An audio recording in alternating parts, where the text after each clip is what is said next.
Assalamualaikum, selamat pagi, salam sejahtera. Anda sedang menonton Malaysia hari ini, edisi 8 Julai 2021 bersamaan dengan 27 Zulkaidah 1442 Hijrah. Apa khabar semua? Semoga dalam keadaan yang sihat walafiat, bersemangat pagi ini seperti Afad yang tidak tidur malam tadi ya. Apa khabar Afad? Alhamdulillah saya sihat.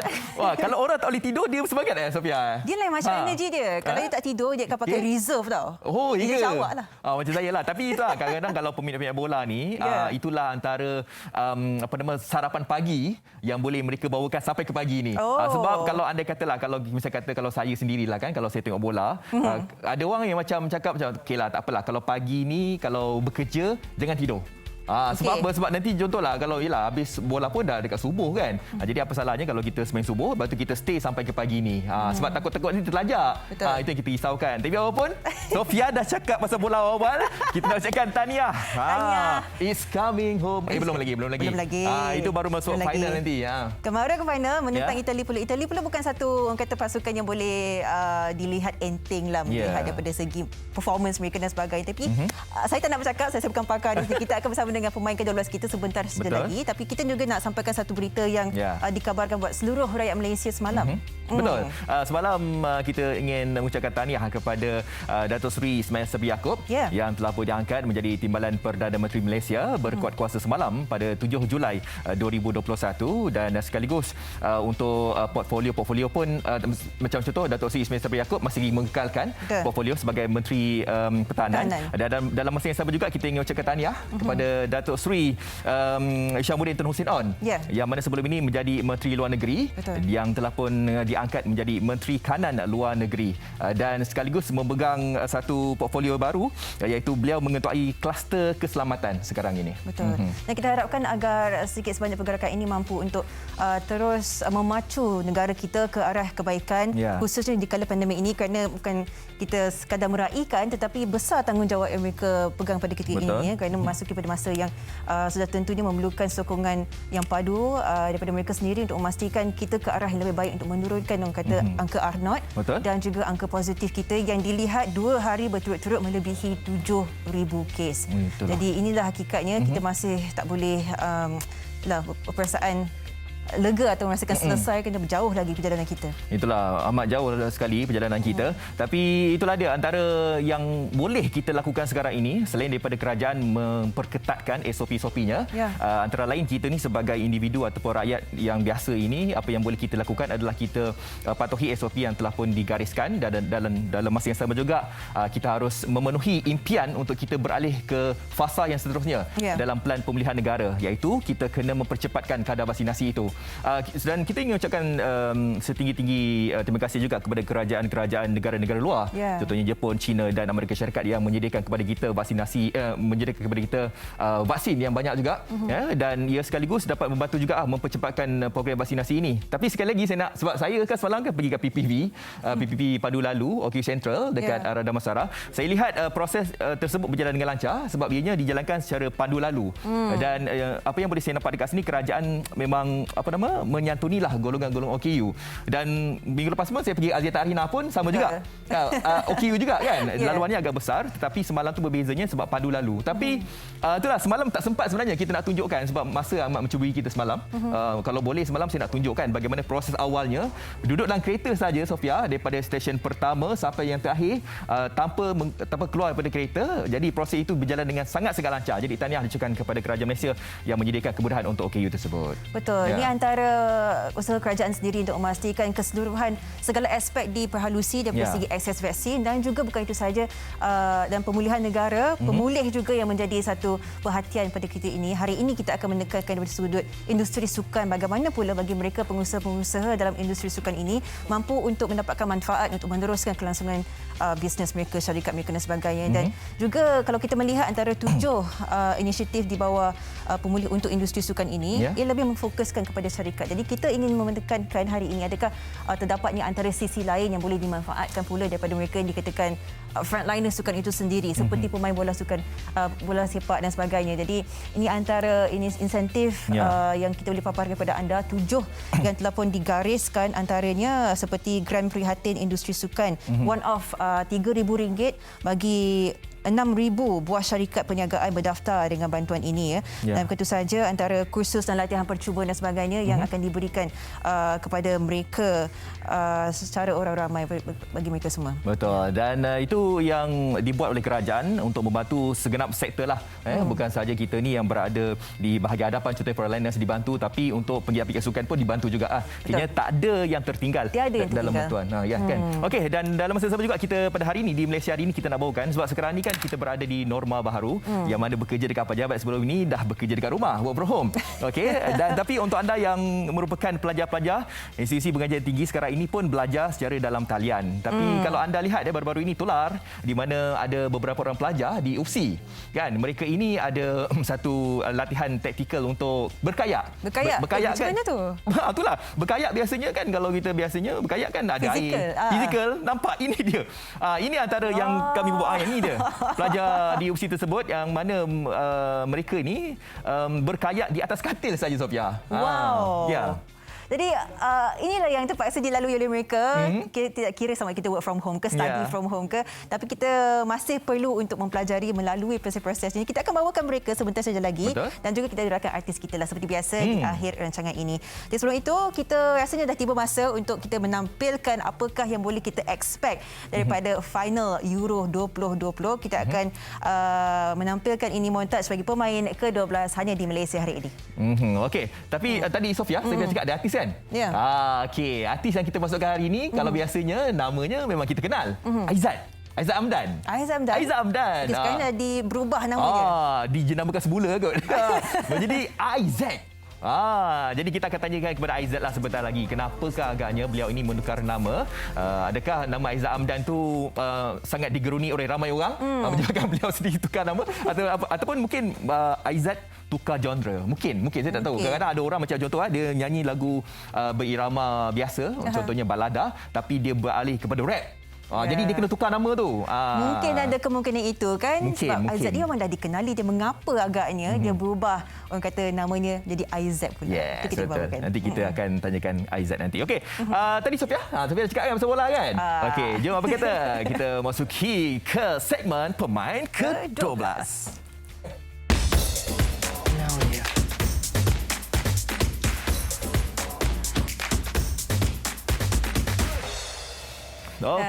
Saat-saat yang telah pun dinantikan, akhirnya kita mengetahui siapakah yang akan berada di finals 2020 ini. Tahniah diucapkan kepada pasukan England kerana 120 minit masih yang diperlukan untuk berjaya menewaskan pasukan Denmark yang tidak kurang hebatnya juga, dan saya percaya bahawa Denmark ini adalah satu pasukan yang betul-betul mantaplah untuk edisi kali ini. Walaupun dengan ketiadaan Eriksen di awal perlawanan ketika Euro tempoh hari, tetapi momentum Denmark itu diteruskan sehingga ke perlawanan separuh akhir semalam, dan ianya telah pun ditunjukkan jalan keluar oleh England semalam.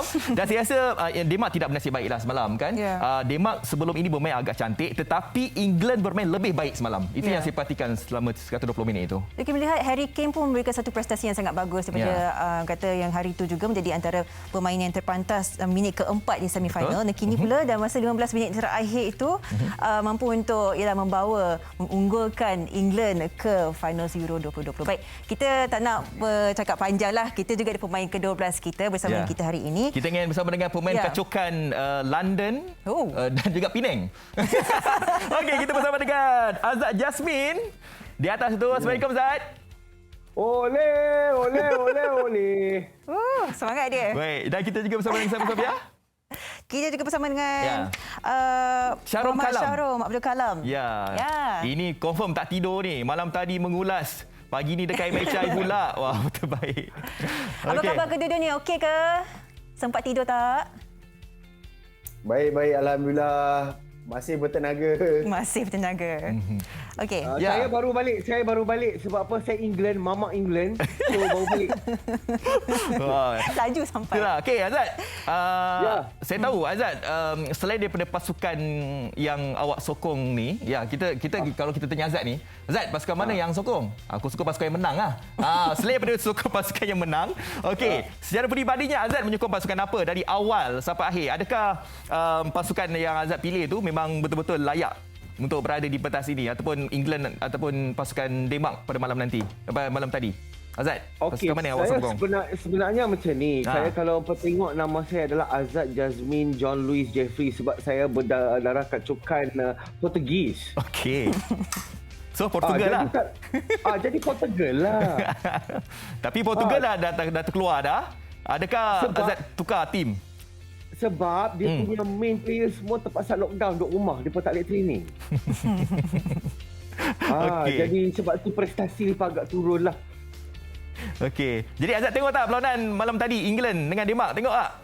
Disebabkan saya frust, disebabkan Portugal tak dapat pergi, saya terpaksa tidur lah waktu Denmark berlentang dengan England tadi.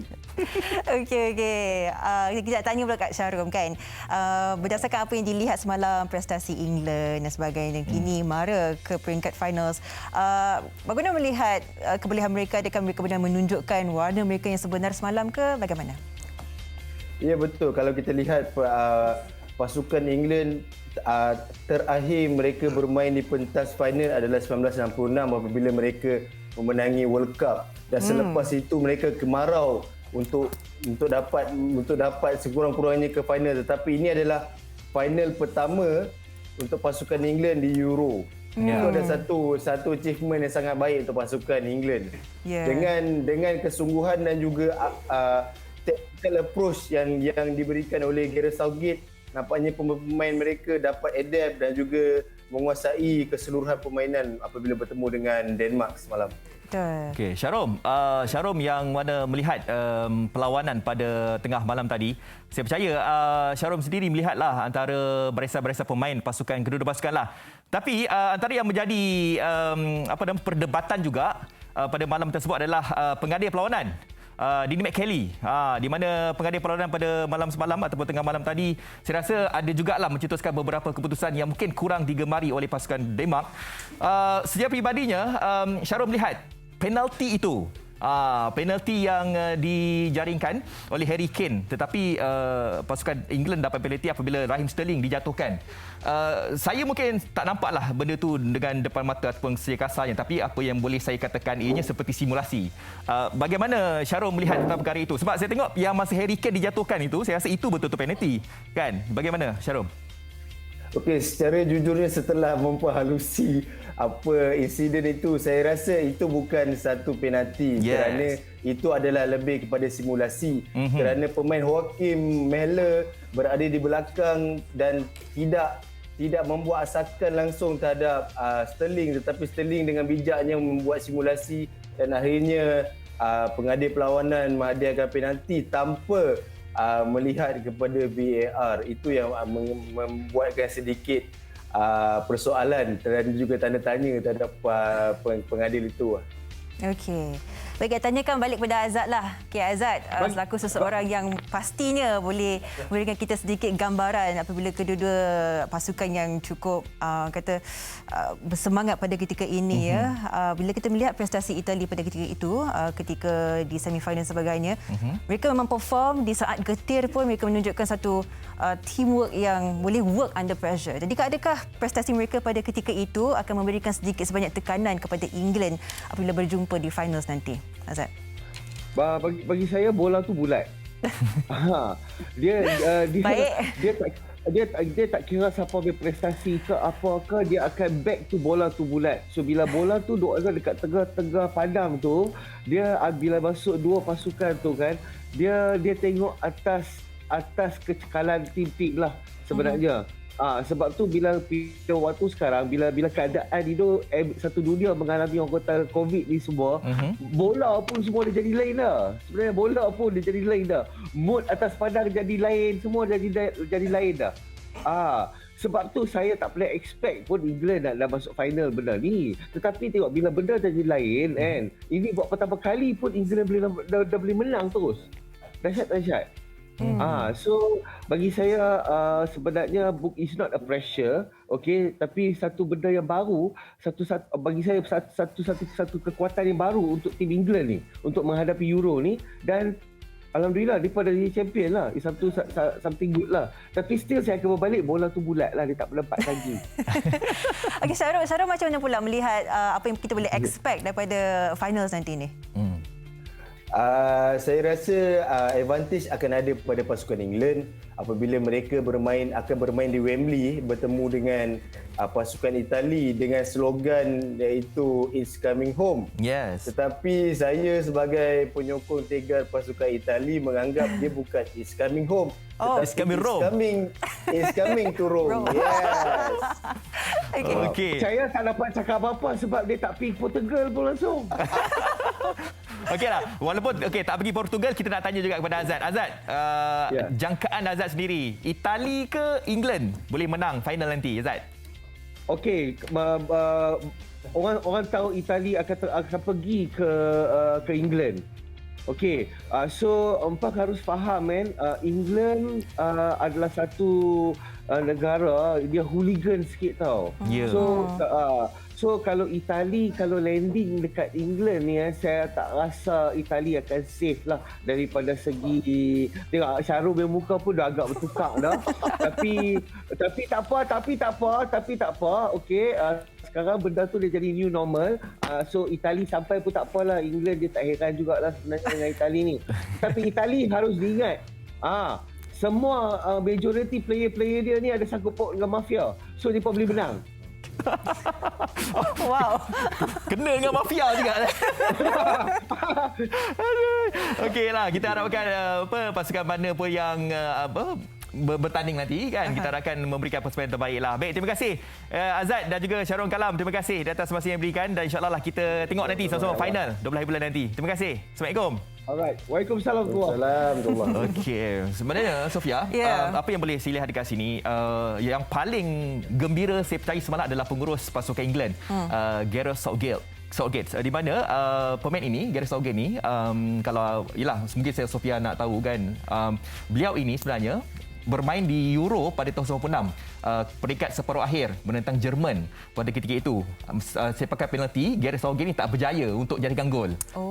Dia tak berjaya jadikan gol pada 96 tu. Jadi England tak layak ke final waktu ketika itu. Okey. Jadi itu peristiwa itu berlaku di Wembley juga. Wow. Di Wembley juga.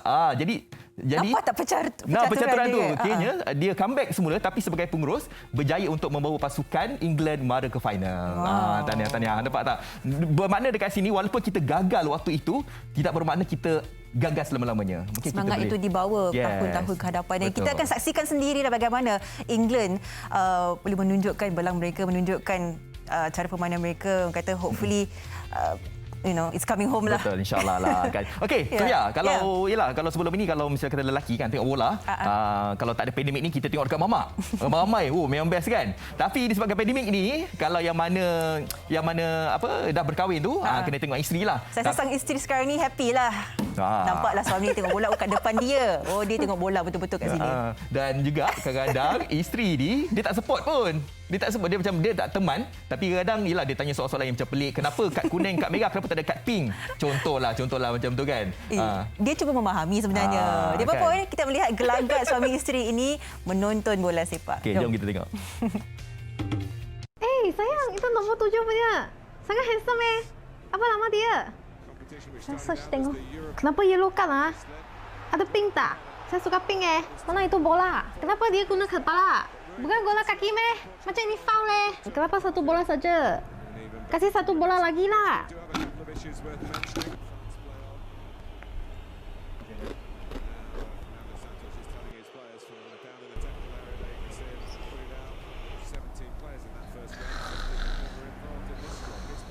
Not got much help. Yes.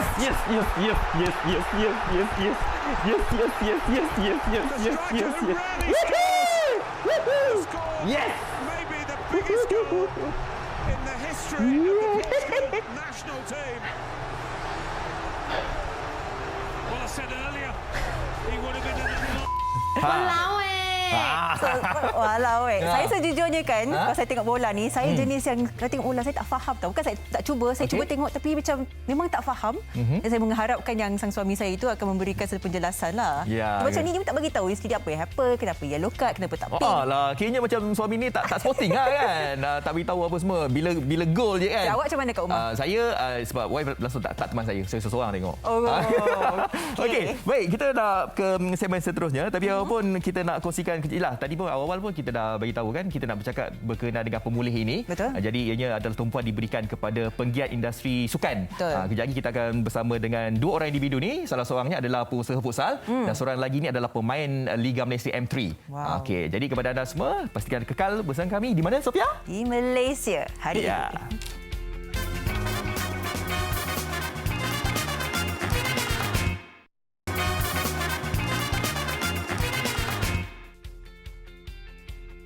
Ini dan seperti disebutkan tadi kan, kita nak melihat sedikitlah bagaimana inisiatif pemulih ini khususnya bagi bidang industri sukan akan dimanfaatkan daripada segi aspek apakah yang syarikat-syarikat ini mampu untuk bernafas sedikitlah selepas ini. Betul, sebab kita ni berada dalam fasa pertama khususnya dekat KL ni kan, fasa pemulihan fasa pertama pelan pemulihan negara dan kerajaan dah pun memperkenalkan beberapa pakej lah. Kalau ada kerajaan sebenarnya apabila bercakap tentang perkara itu, banyaklah pakej yang diberikan untuk membela nasib rakyat ini, iaitu perlindungan rakyat dan pemulihan ekonomi, iaitu pemulih.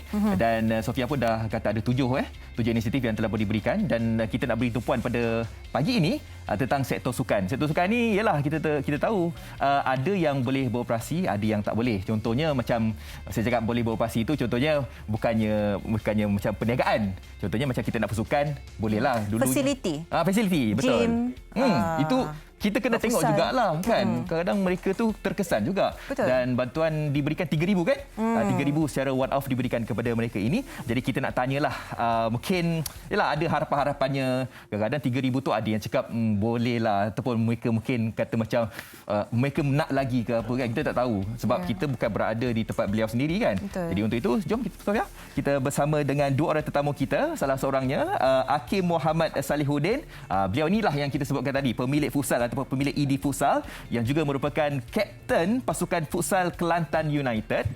Tapi sebelum tu kita saksikan dulu ini sedutan daripada Bulletin TV3 berkenaan pemahaman kita berkenaan pemulih ini, 7 inisiatif prihatin belia dan sukan. Mari kita saksikan. Sektor sukan bakal mendapat manfaat daripada pakej perlindungan rakyat dan pemulihan ekonomi pemulih yang diumumkan kerajaan. Kementerian Belia dan Sukan KBS mewujudkan 7 inisiatif penting kepada penggiat dan penggerak industri sukan sebagai bantuan kelangsungan hidup belia dan generasi muda. KBS telah mewujudkan sekretariat prihatinnya sendiri iaitu SPY sebagai unit pengendali yang responsif dan memberikan maklumat segera mengenai pelaksanaan segala inisiatif dan ikhtiar kerajaan. Inisiatif pertama ialah Geran Prihatin Industri Sukan GPIS yang menyaksikan penyediaan peruntukan RM18 juta kepada kira-kira 6,000 penerima manfaat. Pengusaha fasiliti sukan dan rekreasi komersial terjejas kerana tidak dapat beroperasi sepanjang tempoh PKP diberi RM3,000. Di dalam pemulih, peminjam individu sama ada B40, M40 atau T20 dan juga usahawan mikro layak memohon kepada pihak bank bagi mendapatkan kelulusan moratorium secara automatik. Dengan KBS akan membantu pengusaha sukan PKS menyediakan surat pengesahan menyokong permohonan.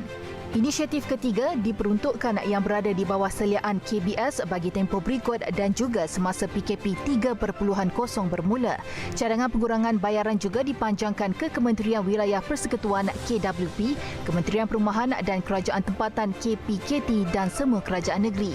Pada pekerja penggiat industri sukan yang terkesan akan ditawarkan dan diberi keutamaan pengambilan sukarelawan MyVac. Sebahagian kecil daripada 1,000 slot permulaan ditempatkan di PPV Stadium Nasional Bukit Jalil serta lokasi tempat kediaman masing-masing disusuli pembukaan yang lain. Inisiatif kelima ialah penambahbaikan skim pembiayaan industri sukan SPIS. Ianya bakal memanfaatkan pengusaha industri sukan berstatus mikro dan PKS yang tidak dapat beroperasi semasa PKP bertujuan mendapatkan modal kerja untuk kembali beroperasi. Program vaksinasi industri sukan Sportivac merupakan inisiatif seterusnya membolehkan penggiat industri sukan yang berdaftar dengan sistem CIMS diberikan keutamaan untuk menerima vaksin. Inisiatif yang ketujuh dan terakhir ialah penawaran kursus berkaitan sukan secara percuma dengan lebih daripada 4 jenis pengkhususan bagi meningkatkan kemahiran dan ilmu berkaitan sukan.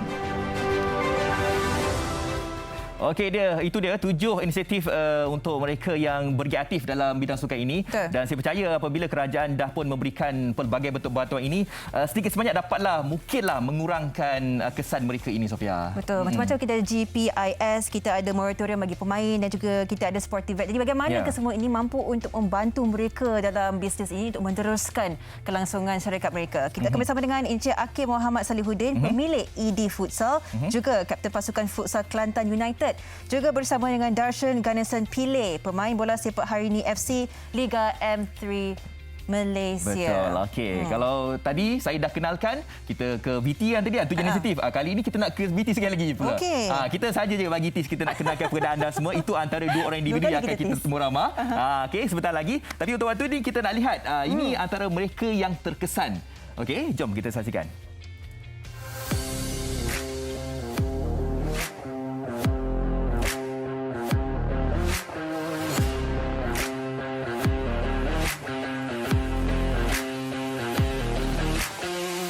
Futsal, aktiviti sukan versi bola sepak dalam skala yang kecil antara pilihan masyarakat untuk beriadah.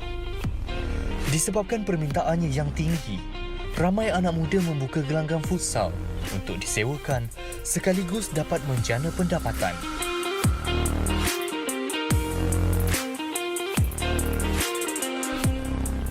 Antaranya ialah Hakim Muhammad Salihuddin, 25 tahun, seorang pengusaha futsal yang membuka gelanggang futsalnya sejak 6 tahun lalu.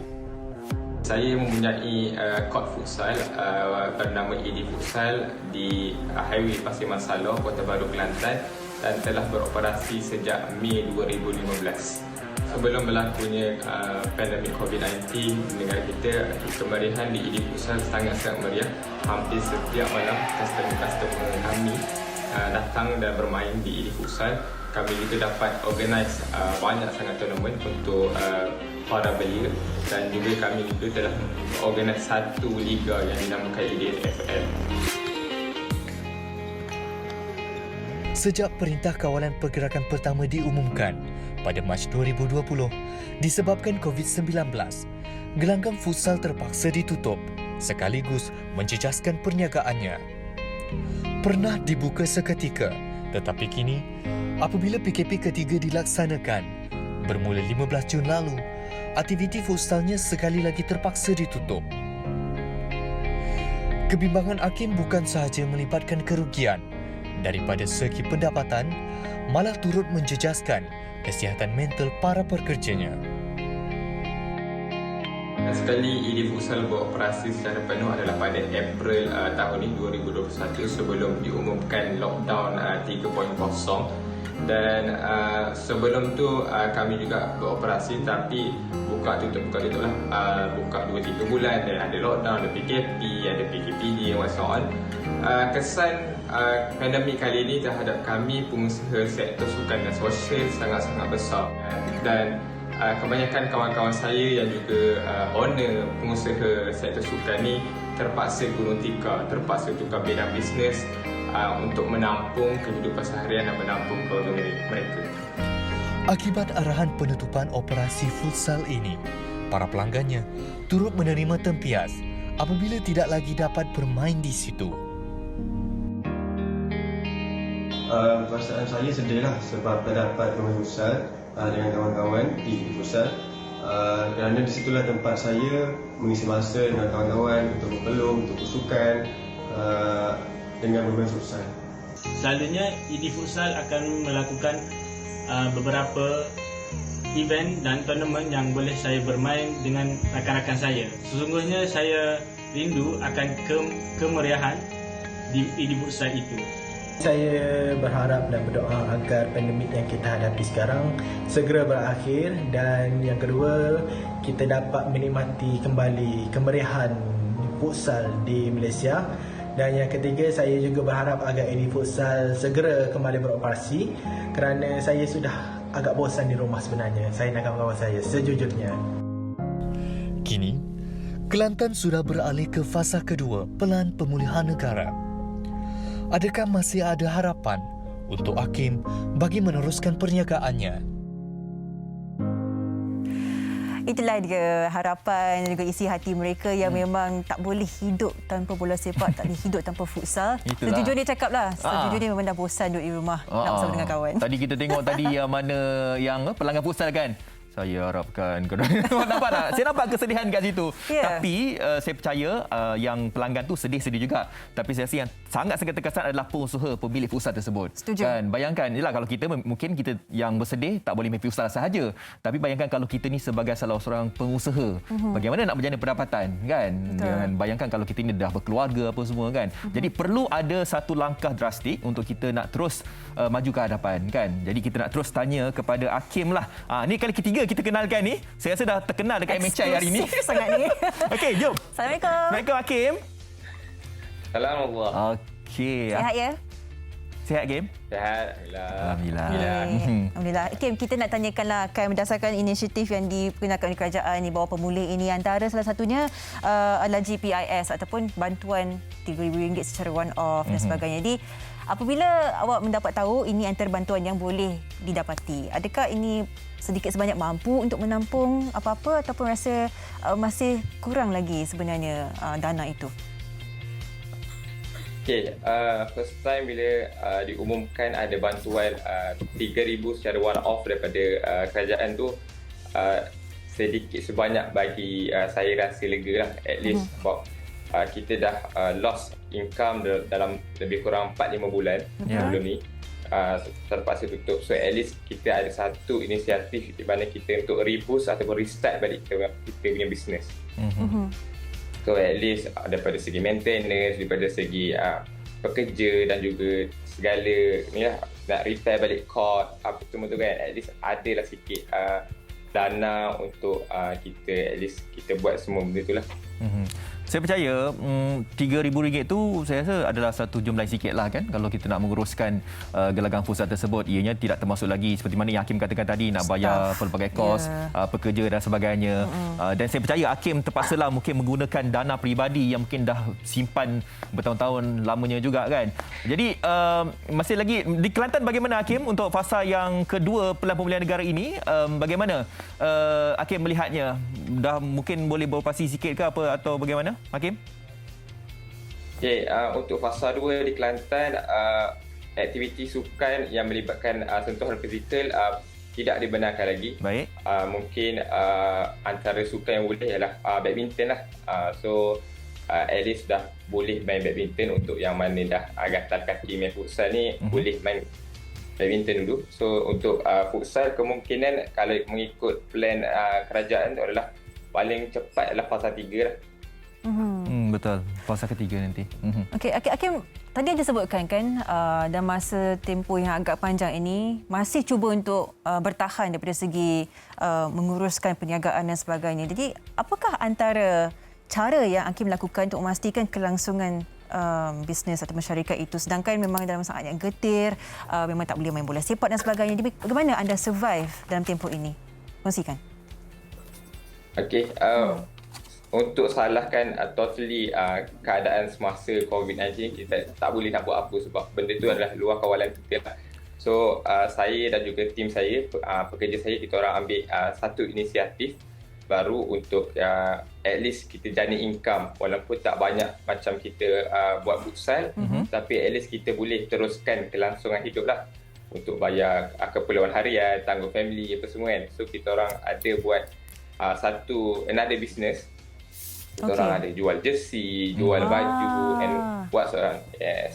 Yalah, mungkin boleh jual secara dalam talian kan, sebab tak boleh nak buka kedai apa semua. Okey, kita juga pada hari ini di Malaysia hari ini kita bersama dengan Dashen Ganison Pile. Ya, dan beliau merupakan pemain bola sepak Harini FC yang bermain untuk Liga M3 Malaysia. Selamat pagi. Dashen. Hai. Hello. How are you? Good. Wow, itu sihat ya? Sihat. Itu background apa tu belakang tu? Lindung, Euro punya logo ke? Euro. Wow. Okey, Dashen, kita nak tanyakan sedikit sebanyak. Awak sendiri dah melihat kan 7 inisiatif yang telah pun diperkenalkan di bawah pemulih untuk industri sukan ini. Adakah Dashen merasakan ini hanya memfokuskan kepada mereka pengusaha syarikat saja ataupun ada sedikit sebanyak yang boleh dimanfaatkan oleh pemain seperti Darshan juga? Pendapat? I mean, setakat ni memang susah lah kalau nak cari, income and all that. So for now, I think this initiative is good, but hopefully the cases in KL actually drops because setakat sekarang banyak cases lah dekat Selangor dengan KL. Betul. So sekarang maybe hopefully by this year kita boleh main bola lah. Macam Darshan, kita tahu yalah, kalau sebelum ni pemain bola sepak ini kerjayanya adalah bermain bola sepak sahaja. Mungkin ada setengah daripada pemain yang macam tu kan. Jadi kalau tak ada lagi perlawanan bola sepak, maka tak adalah janaan income dekat situ, tak dapatlah. Macam Darshan sendiri, bagaimana Darshan? M3 bola sepak apa semua ni tak boleh nak main. Jadi apakah yang Darshan lakukan untuk meneruskan kelangsungan hidup ni, Darshan? Okay, so in the past 5 bulan lah yang ni I telah membuat business cookie. Okay. So I sudah jual 2,000 lebih cookies. Wow. And setakat 5 bulan lah. So setakat ni it's a very good income for me lah to sustain myself and my family and all that lah. So dia memang dalam, kalau setakat selling pun setakat Instagram and so banyak food review yang buat, and they are they are actively pushing lah. So memang kena kerja keras lah untuk to sell lah. You bake sendiri ke, Darshan? Ya, I bake sendiri. Wow. So, setakat sekarang I tak boleh panggil driver tolong. Pernah tak penonton Malaysia hari ini bayangkan atau terbayang kita ni sebagai seorang player bola kan? Boleh jadi penjual cookies kan? Okey, Darshan sendiri, saya nak tanyalah secara peribadinya. Darshan sekarang umur apa, Darshan? 27 tahun. Okey. Kita tahu 27 tahun, saya rasa dah kata orang tu dah banyak masa yang digunakan sepanjang hidup tu kan. Kan kita tahu. Okey, Darshan start main bola usia berapa? 17 tahun. Nampak? 10 tahun. Okey. 10 tahun main bola, adakah Darshan boleh terbayang yang Darshan akan menjadi salah seorang usahawan penjual cookies tak kala pandemik ini? Never expected that. I mean, memang I cuba perbaiki resipi ada review, ada feedback. So memang so far everything has been very good. So dari cookies ke brownie, so setakat sekarang very good. I tak boleh tanya kawan untuk help lah because sekarang PKP tak boleh, EMC cannot be moving to houses kan. Darshan ni seorang yang inovatif lah, saya kira. Macam kurang income, kita cari income kat tempat lain. Bila Darshan melihat kawan-kawan yang lain, pemain yang lain, adakah mereka juga ambil inisiatif untuk membuat bisnes juga ataupun mereka dalam keadaan yang struggling? Macam mana, Darshan? Memang ada orang ada member-member I yang struggling, tapi diorang memang kerja full time as customer service and all that. So ada beberapa player yang cuba buat inisiatif, but untuk berapa lama tu diorang boleh buat lah. Itu persoalan dia lah. Diorang kena buat training sendiri untuk bermain bola lagi kan. Betul. Jadi kita doakan dekat sini segala apa perancangan yang bukan sahaja Darshan, malahan semualah yang terkesan pemain bola sepak yang lain juga dipermudahkanlah segala urusannya. Okey, terakhir sekali sikitlah Hakim. Mungkin Hakim boleh kongsikan apa harapan Hakim lah tentang industri sukan dalam negara kita Malaysia ni, ataupun mungkin Hakim ada sesuatu yang ingin diberikan, mungkin bantuan one-off tu ataupun ada bantuan-bantuan lain yang harus diberikan kepada pengusaha-pengusaha pemilik futsal ini, Hakim. Harapan Hakim. Okay, first kali harapan saya supaya negara kita cepat bebas COVID dah. So that semua sektor sukan dan sosial dapat macam Darshan cakap, dapat buka balik, kita dapat main bola balik macam dulu. So kadang-kadang nak main bola pun takut sekarang, SOP tak ada, nak kontak rapat apa semua tu kan. So saya harap sangat negara kerajaan dapat cepatkan, mungkin paling effective way is vaksin lah sekarang.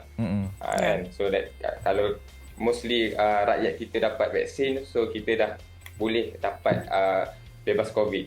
So daripada segi saya punya view, harapan adalah satu, untuk majukan balik dengan bantuan yang diberikan, at least walaupun tak banyak dan tak dapat menampung keseluruhan kos, tapi at least macam saya kata, at least boleh bagi sedikit nyawa, sedikit nyawa untuk semua sektor sukan untuk hidup balik. Hidupkan balik sukan di Malaysia, insyaAllah. Betul. Hidupkan Hakim dan juga Ganesh terbaiklah. Moga kekal kuat dalam mengharungi hari-hari yang akan datang ini. Betul. Dan terima kasih kerana meluangkan masa bersama kita berkongsikan situasi sebenar pada ketika ini. Thank you. Terima kasih kalian berdua. Okey, baik. Kita telah bersama dengan Hakim Muhammad Salihuddin dan juga Dashan Ganesan Pillay. Itulah dia. Kita tak tahu. Kadang-kadang saya pun macam tertanya-tanya juga kan, bola sepak tak boleh main. Apakah pemain-pemain itu lakukan untuk meneruskan kelangsungan hidup? Tapi saya percaya mereka ni dah ada langkah-langkah yang perlulah. Contohnya buat perniagaan-perniagaan kan. Macam Ganesan sendiri nampak tak? Betul. Terpaksa beralih ke F&B. Macam saya kongsi dengan awak tadi off air lah. Kita macam kalau melihat antara perniagaan lain F&B dan sebagainya masih boleh operasi. Mungkin sedikit ada kekangan, tapi bagi mereka ni pengusaha sukan ni memang langsung kosong pendapatan mereka. Jadi diharapkan bantuan ini sedikit sebanyak memberikan mereka nafas lega lah. Okey, kepada mereka yang terkesan, kami di Media Prima, khususnya platform radio Media Prima pun ada sedikit bantuan lah nak diberikan kepada anda semua ini, okey, iaitu bersamamu #KitaJagaKita Sofia, platform radio Media Prima iaitu Fly FM, Hot FM, One FM dan Cool FM telah pun melancarkan inisiatif bersama kumpulan Media Prima di bawah program TV3 Bersamamu. Bersamamu #KitaJagaKita merupakan satu inisiatif untuk membantu rakyat Malaysia dan mengajak pendengar yang memerlukan bantuan untuk menghantar WhatsApp melalui nombor 017-684-6950 untuk berkongsi situasi sebenar yang dialami oleh mereka. 8 penerima akan dipilih untuk diberikan bantuan kewangan berjumlah RM200. Ini sedikit sebanyak bantuan yang boleh kita berikan, walaupun tidak banyak, tetapi 8 keluarga dipilih setiap hari untuk mendapat bantuan ini, dan inilah cara kita jaga kita. Betul. Dan anda semua boleh mengambil bahagianlah dalam program #bersamamu #KitaJagaKita. Okey, jom sama-sama kita dengarkan ini kata-kata ucapan daripada Ketua Pegawai Eksekutif Rangkaian Media Prima dan Prima Works Studio, iaitu Datuk Khairul Anwar Saleh, mengenai bersamamu #KitaJagaKita. Kes COVID-19 di negara kita mengakibatkan ramai yang terkesan dan menghadapi kesukaran bagi meneruskan kehidupan seharian mereka. Media Prima Berhad bersama rangkaian televisyen dan radio telah melaksanakan inisiatif Bersamamu Kita Jaga Kita untuk membantu rakyat Malaysia yang sedang dalam kesulitan ketika ini. Sekiranya anda yang memerlukan bantuan, WhatsApp 017-684-6950 kerana kami ingin pastikan tiada rakyat Malaysia yang terpinggir daripada mendapatkan sebarang bantuan.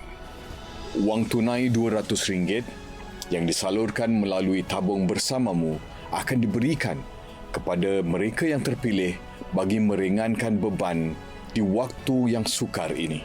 Dengarkan Fly FM, Hot FM, One FM dan Cool FM untuk maklumat lanjut.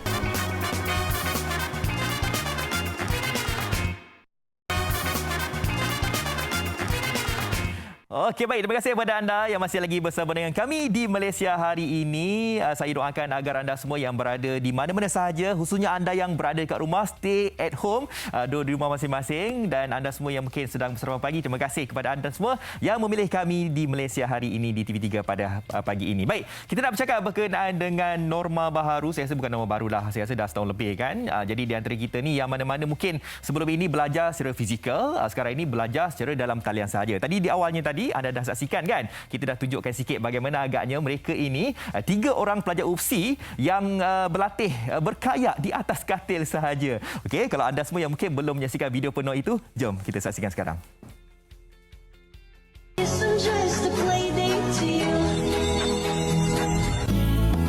Kamu siapa? Kamu siapa? Okey, itulah dia. Saya pun nak tanya jugalah, siapa agaknya antara ketiga-tiga ni yang mencetuskan idea ni belajar kayak dekat atas katil ni, ataupun pensyarah mereka yang mencadangkan. Okey, kita terus saja bersama dengan Muhammad Azwan Imran dan juga 2 orang rakannya, Muhammad Syafiq Rosman dan Muhammad Faris Idham Osman. Ketiga-tiganya ni duduk dekat satu rumah, dekat rumah sewa ni. Assalamualaikum ketiga-tiganya. Okey, wow. Okey, ini betul-betul 3 orang satu rumah. Ini malam tadi tengok bola ni. Tengok. Oh, syok lah kan sebab satu rumah kan. Ini yang mana mungkin duduk seorang tu tak dapat lah tengok bola sama-sama. Okey, terus saja kepada topik kita pada hari ini, belajar berkayak dalam talian ini. Permulaannya mungkin boleh kongsikan sesiapa sajalah belajar ni jurusan apa dekat UPSI ni? Okey. Nama sebelum tu saya kenalkan, saya Azwan. Okey. Syafiq dan juga saya Farid. Baik. Okay, sebenarnya kami pelajar Universiti Pendidikan Sultan Idris semester 6 dan mengambil jurusan Pendidikan Sains Sukan. Sains Sukan. Okey, berapa tahun lagi nak habis pengajian ni? Setahun lagi, last year tahun depan lah. Okey, jadi belajar kayak tu merupakan salah satu daripada pengususan ke dalam ni sarjana yang ambil tu? Okey, untuk pengetahuan tuan-tuan dan puan-puan, kami jurusan yang ambil pendidikan sains sukan ni, setiap semester kita akan ambil setiap satu sukan ataupun dua sukan. Okey. So semester ini, walaupun PDPR, kami kena berhadap dengan satu sukan iaitu kayak. So antara kami kena hadap benda tu dalam keadaan online. So yang kami fikir, lecturer pun cakap yang macam mana korang ikut kreativiti masing-masing lah, macam mana nak buat kayak tu atas kaki dan sebagainya lah. Ada yang buat bola kotak. Kalau yang mungkin di Padalarang macam dekat Sarawak, diorang boleh buat kayak sendiri dekat sungai. Tapi yang dulu dekat Tanjung Malin ni, memang tak boleh buat apa lah. Mungkin just atas kaki je lah buat macam tu. Ya. Siapa punya idea tu? Sebenarnya idea tu tercetus Syafiq lah. Tapi yang video yang viral tu saya lah, sebab saya bukan content creator ataupun YouTubers. Tapi video tu macam, biasalah kita tengok TikTok kan, kadang kepingin mau buat video yang boleh viral. So video tu tercetus saya sendiri, tapi yang mencetuskan idea buat kayak kaki tu Syafiq lah. Ya, okey, dalam banyak-banyak video-video yang telah pun diambil ni, okey, apa yang saya nampak sekarang ini belajar dengan menggunakan kotak. Satu lagi belajar secara atas talian ni menggunakan katil. Okey. Jadi dalam banyak-banyak ni apa yang semacam sesuai lah untuk kita nak membuat latihan berkayak ini antara kedua-duanya, kotak ke katil, atau memang dua-dua ni memang praktikal untuk latihan ini? Okey, saya Muhammad Farid. Okey. Sebenarnya idea ini tercetus sama ada menggunakan kotak ataupun menggunakan katil.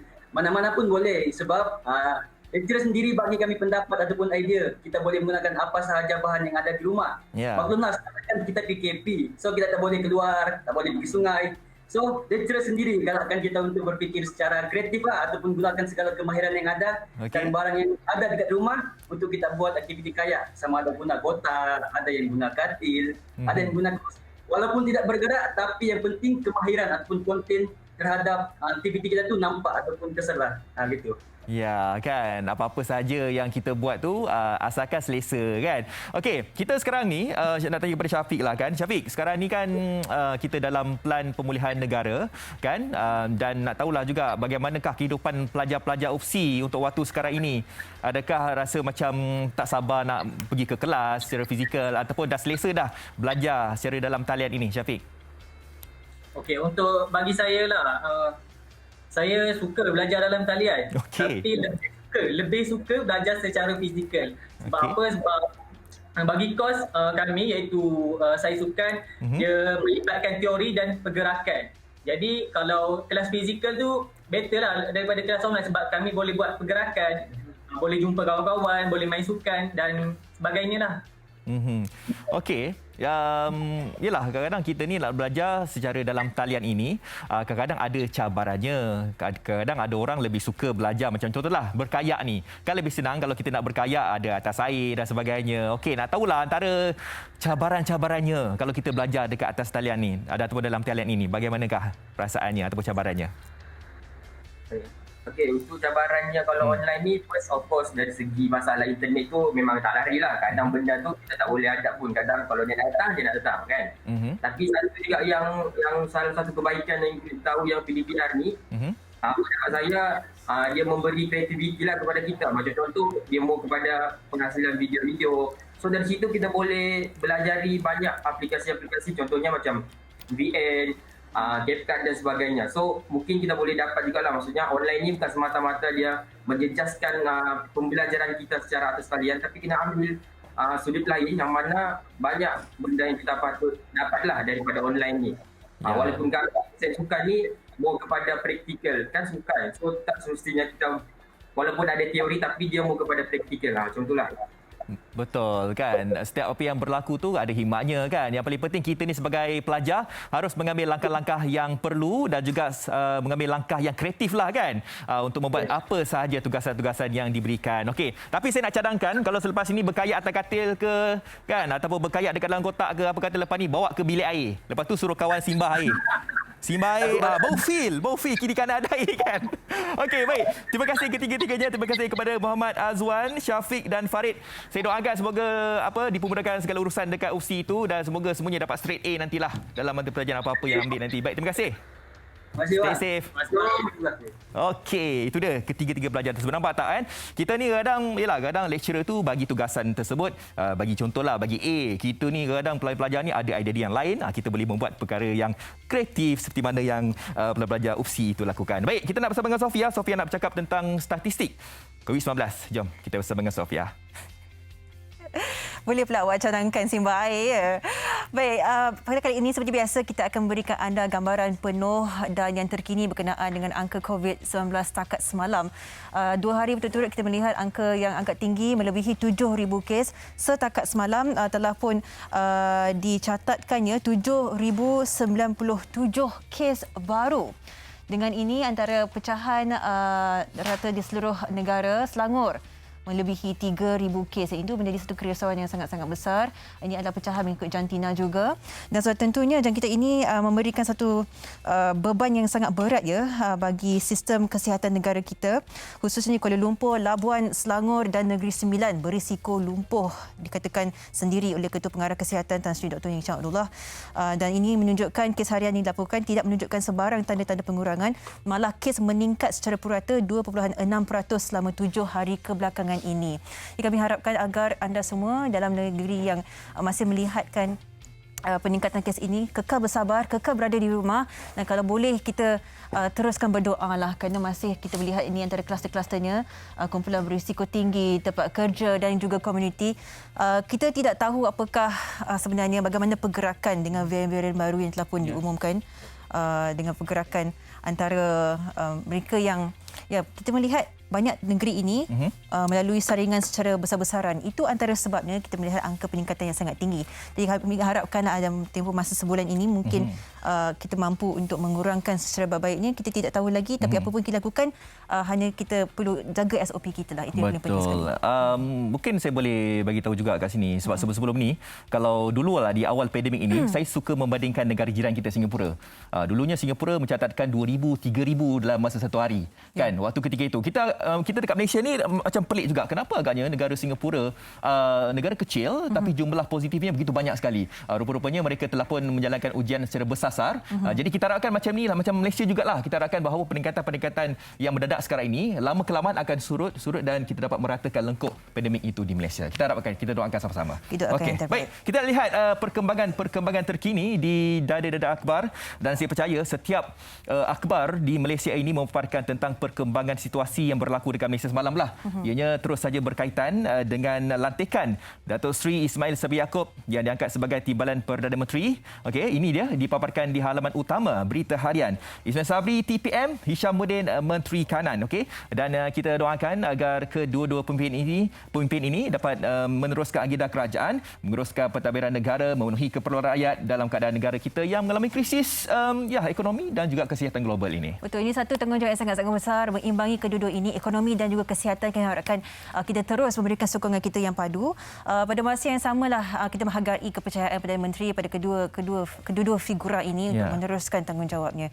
Dan pada masa yang sama, setakat semalam kita difahamkannya UMNO sendiri telah menggariskan 7 sebab untuk menarik sokongan terhadap Muhyiddin Yassin.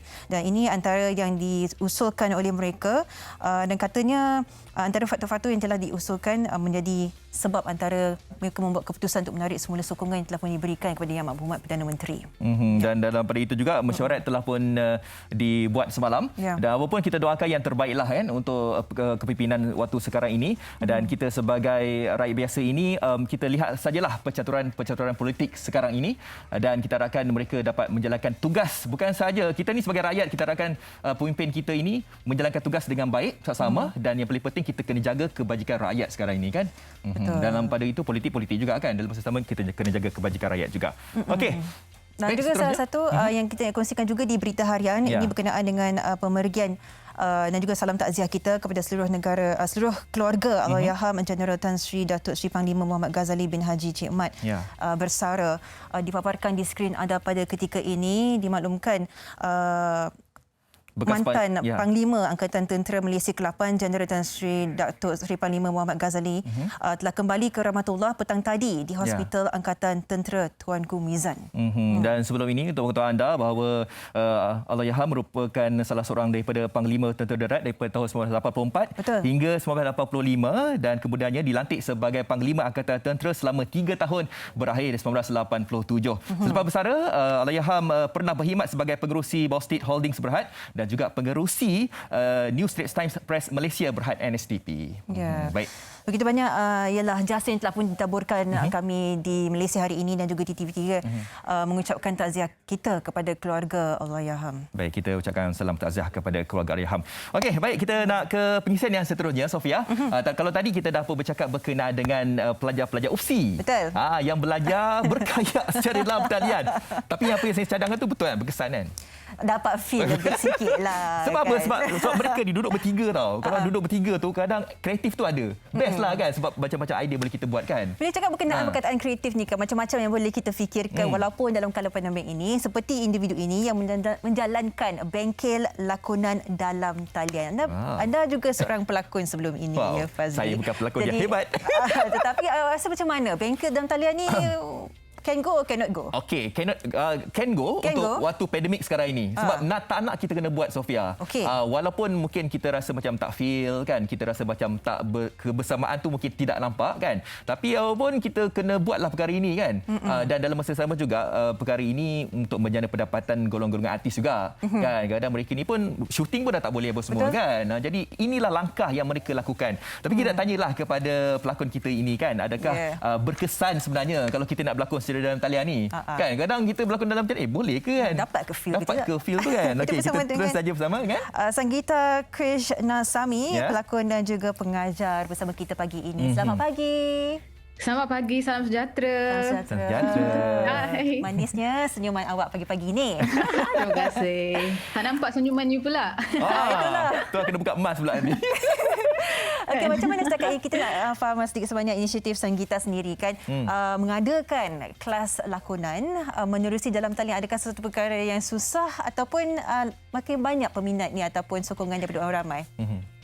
Okey, kalau nak dikatakan senang, tak senang juga sebab kelas lakonan ni saya sendiri pernah menghadiri banyak bengkel lakonan juga. Jadi dia kena banyak fizikal kan sebab kita kena praktis, ada skrip, lepas tu kita kena partner untuk praktis skrip rehearsal.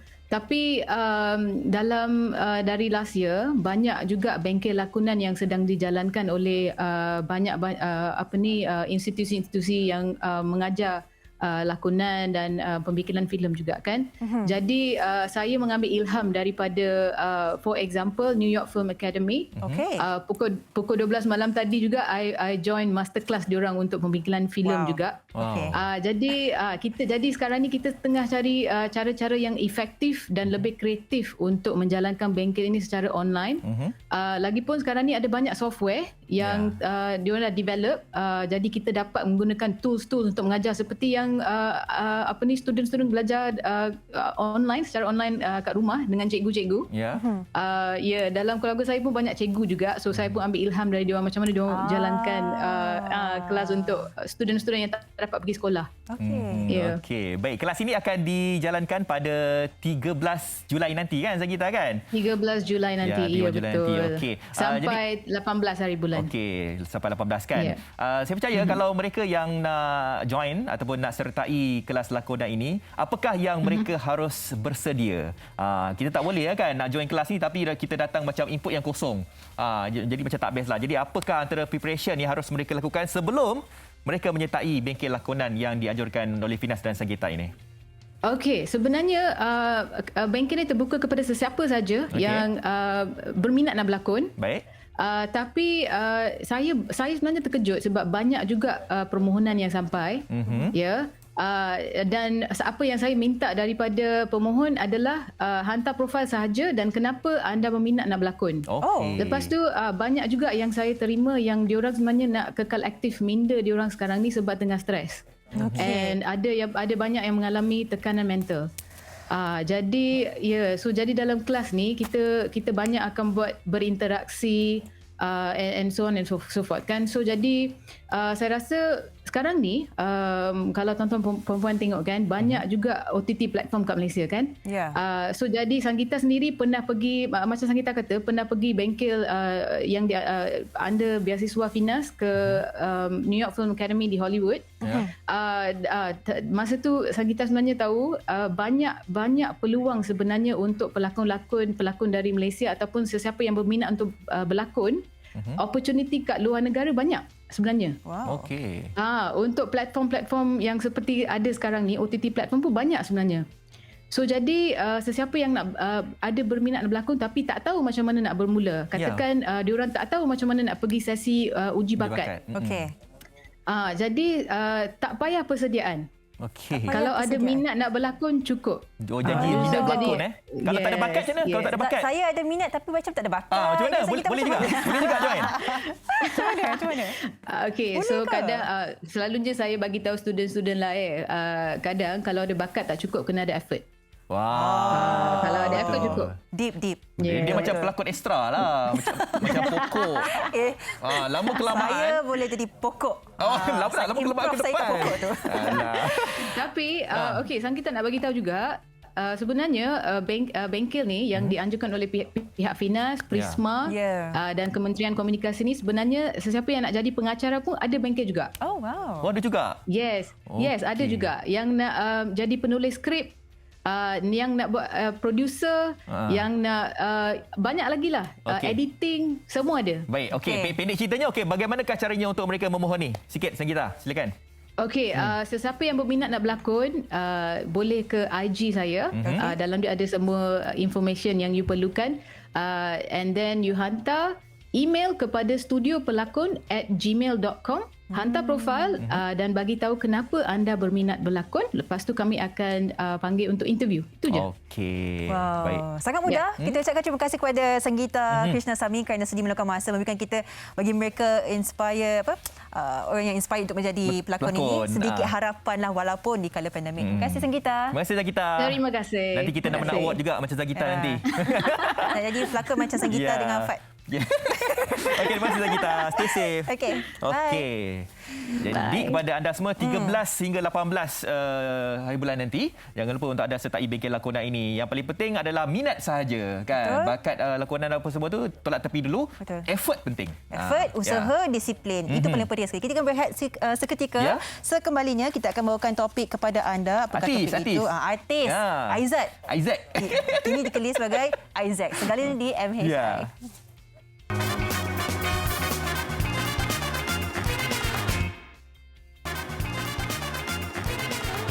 Wow, the last thing daripada Aizat aka Aizat ke Aizi ya? Aizat ke Aizi. Itu bila dengar lagu English sekarang ni kan. Tapi sedikit sebelum dengar tu saya teringat macam lagu-lagu Asher.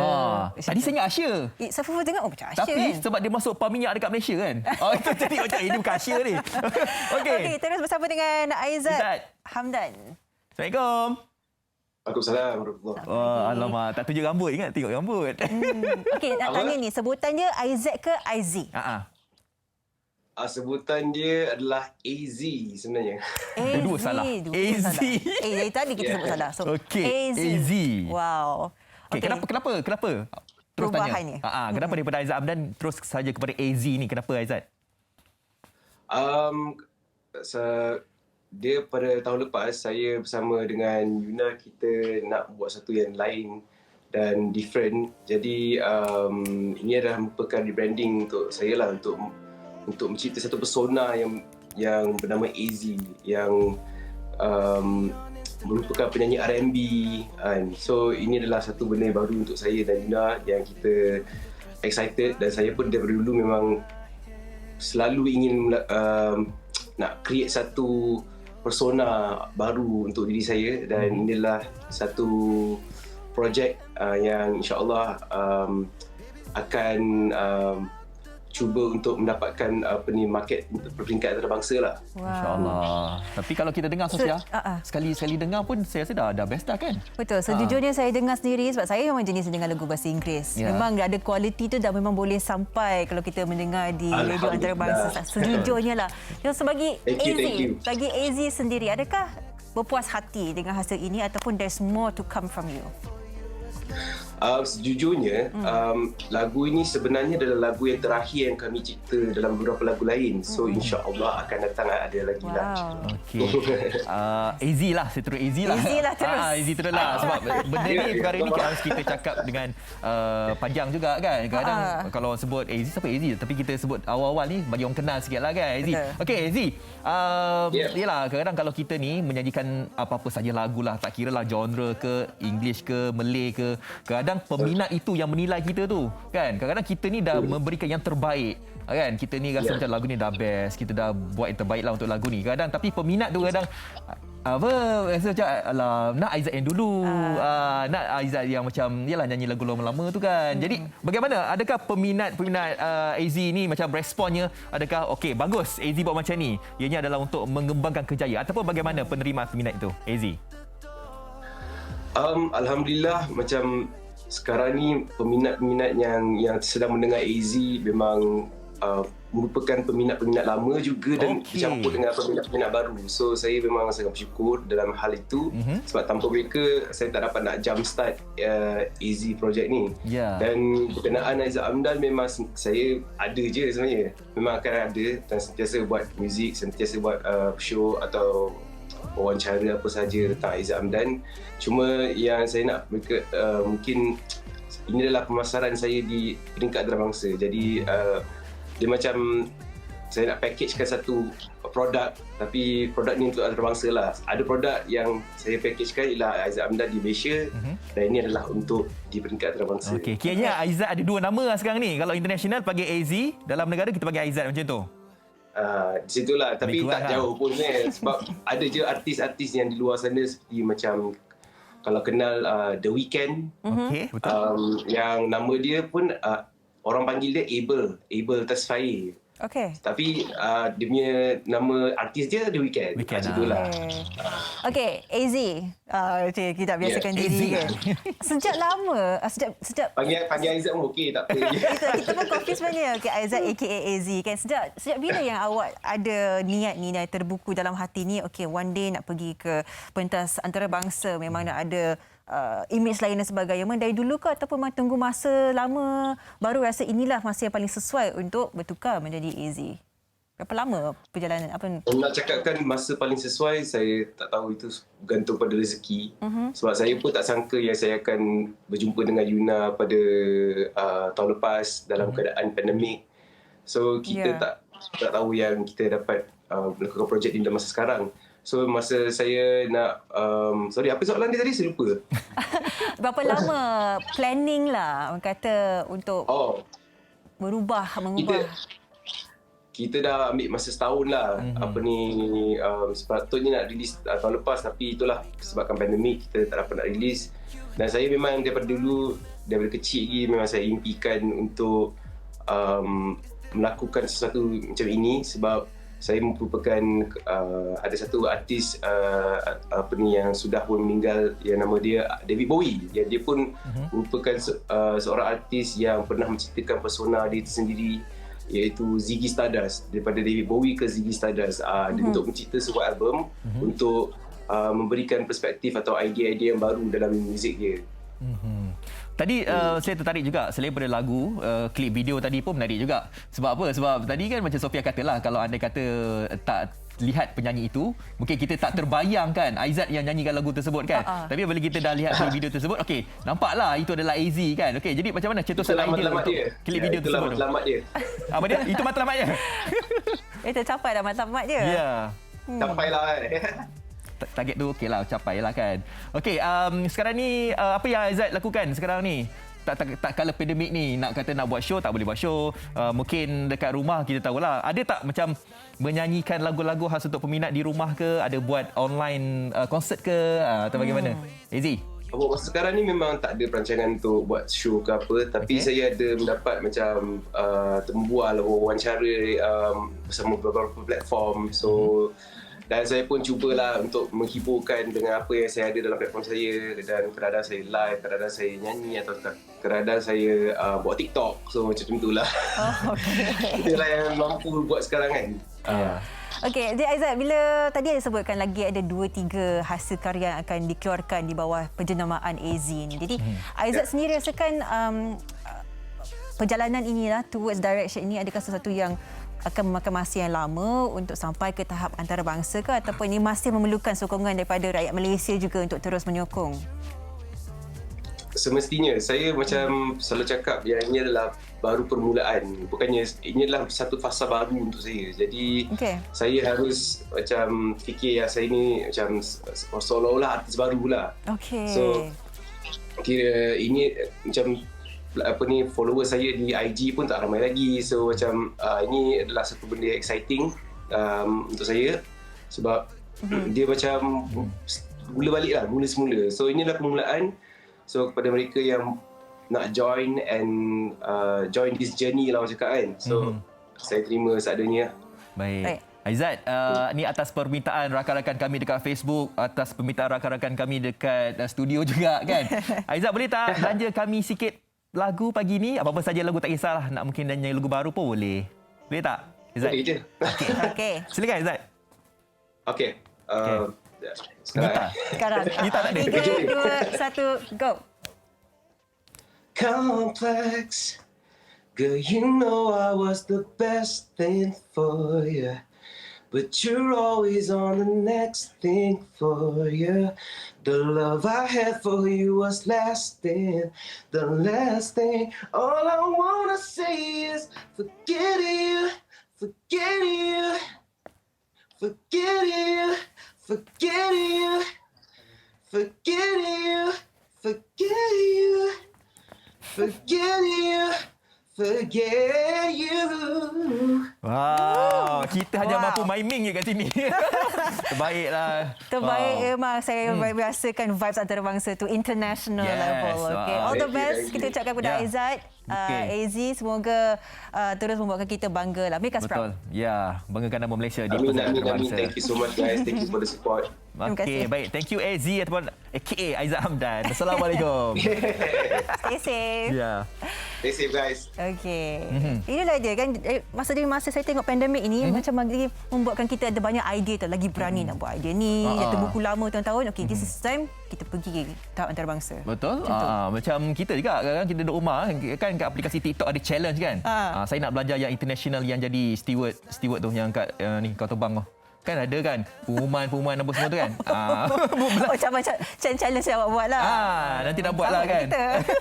Okey, kita sampai ke ujungnya Sofia. Terima kasih kepada anda semua yang bersama kami di Malaysia hari ini. Diharapkan apa yang kami bawakan pada hari ini anda ambil sebagai input lah kan. Dan apa yang kami kongsikan tadi pun ialah banyak juga kita ceritakan tentang pemulih untuk membantu sektor-sektor sukan yang terkesan, dan juga kita ada berbicara tentang banyak lagi perkara-perkara. Tadi belajar dalam talian kan, berlakon boleh, berkayak pun boleh, dan juga di hujung tadi kita bersama dengan AZ. Ya, semoga kekal memberikan inspirasi kepada anda semua di Malaysia hari ini, dan tentunya wrap up bagi hari Jumaat esok, perkongsian kelangsungan hidup mereka yang terkesan sebagai inspirasi. Bagaimana kita bangkit daripada masa yang sukar untuk terus berjaya. Terima kasih kerana bersama kita sehingga ke penghujung rancangan. Kita jumpa esok hanya di Malaysia hari ini. Lindung diri, lindung semua. Assalamualaikum. Bye-bye.